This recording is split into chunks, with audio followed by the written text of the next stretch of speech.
আসসালামু আলাইকুম, কেমন আছেন সবাই? আজকে আমি আপনাদের সাথে শেয়ার করব চুলায় তৈরি একদম ওভেনের মতো দেখতে সফট দইটি ডিমের কেক। অনেকেরই বাসায় ওভেন থাকে না, কিন্তু ওভেন ছাড়াও যে চুলায় এত সুন্দর কেক তৈরি করা যায় তা আজ আমি আপনাদেরকে দেখাবো। আশা করি আমার এই রেসিপিটা সবাই মন দিয়ে দেখবেন। তো চলুন দেখে নেওয়া যাক। কেকটা তৈরির জন্য একটা পাত্রে আমি 2টা ডিম নিয়ে নিলাম। ডিমটা কিন্তু অবশ্যই রুম টেম্পারেচারে হতে হবে। এবার এর মধ্যে দিয়ে দিলাম 1/2 কাপ চিনি। এবার ডিম আর চিনিটা একটু ভালোভাবে নেড়ে নিব। কিছুক্ষণ নেড়ে নেওয়ার পর এবার এর মধ্যে দিয়ে দিব 1/2 কাপ পরিমাণ সয়াবিন তেল।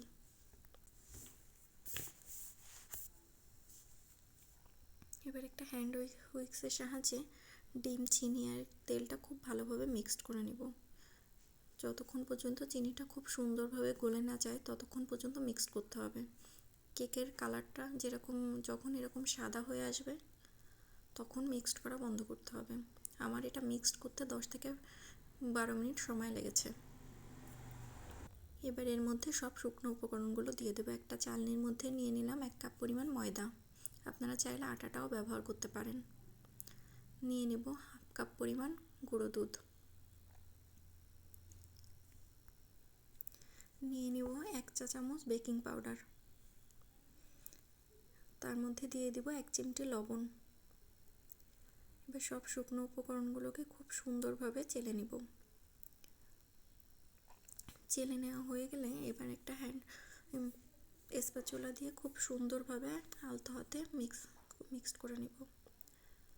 এই কাজটা খুবই আস্তে আস্তে করতে হবে, না হলে ডিমের মিশ্রণটা কিন্তু বসে যেতে পারে।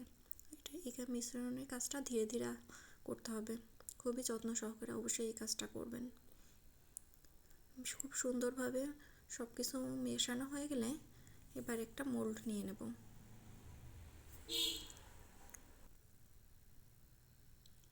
খুব সুন্দরভাবে মেশানোর কাজটা হয়ে গেল আমার। মেশানোর কাজটা হয়ে যাওয়ার পরে এবার এর মধ্যে দিয়ে দেব কিছুটা অরেঞ্জ ফ্লেভার। যেহেতু আমি অরেঞ্জ ফ্লেভারটা পছন্দ করি তাই এখানে অরেঞ্জ ফ্লেভারটাই ব্যবহার করছি। আপনারা চাইলে কিন্তু ভ্যানিলা এসেন্স বা চকলেট ফ্লেভারও ব্যবহার করতে পারেন। আমার কাছে সবসময় অরেঞ্জ ফ্লেভারেরটাই ভালো লাগে কেক তৈরির জন্য।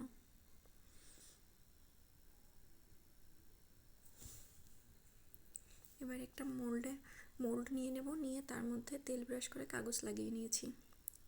এবার কেকের মিশ্রণটা একটু উপর থেকে মোল্ডের মধ্যে ঢেলে দিব। আর একটা স্প্যাচুলা দিয়ে খুব সুন্দরভাবে সব উপকরণ ব্যাটারটাকে সুন্দরভাবে কেকের মোল্ডে দিয়ে দিব। চুলায় একটা হাঁড়ি প্রিহিট করে নিয়েছি, নিয়ে ওর ভিতরে দিয়ে দিলাম একটা কাগজ দিয়ে একটা স্ট্যান্ড বসিয়ে দিয়ে এবার ওর মধ্যে আমি কেকের বাটিটা রেখে দিব। ঢাকনায় ছিদ্র থাকলে অবশ্যই ছিদ্রটা কাগজ দিয়ে বন্ধ করে দিতে হবে, যাতে কোনো প্রকার হাওয়া বের হয়ে যেতে না পারে। ফিরে আসলাম 40 মিনিট পরে। দেখতেই পাচ্ছেন আমার কেকটা কতটা ফুলে উঠেছে। একটা কাঠি দিয়ে সুন্দরভাবে কেকটা চেক করে নিলাম। কেকটাকে থেকে নামানোর পরে কিন্তু আমি ঠান্ডা করে নিয়েছি, নিয়ে আপনাদেরকে ডিমোল্ড করে দেখাচ্ছি। দেখতেই পাচ্ছেন আমার কেকটা কতটা নরম তুলতুলে স্পঞ্জি হয়েছে। আপনারাও কিন্তু যদি আমার মতো এই পরিমাণটা ঠিক রেখে কেক তৈরি করেন তাহলে আপনাদের কেকটাও কিন্তু ঠিক এরকমই সফট এবং স্পঞ্জি হবে। তো আমার রেসিপিটি কেমন লাগলো অবশ্যই জানাবেন। আল্লাহ হাফেজ।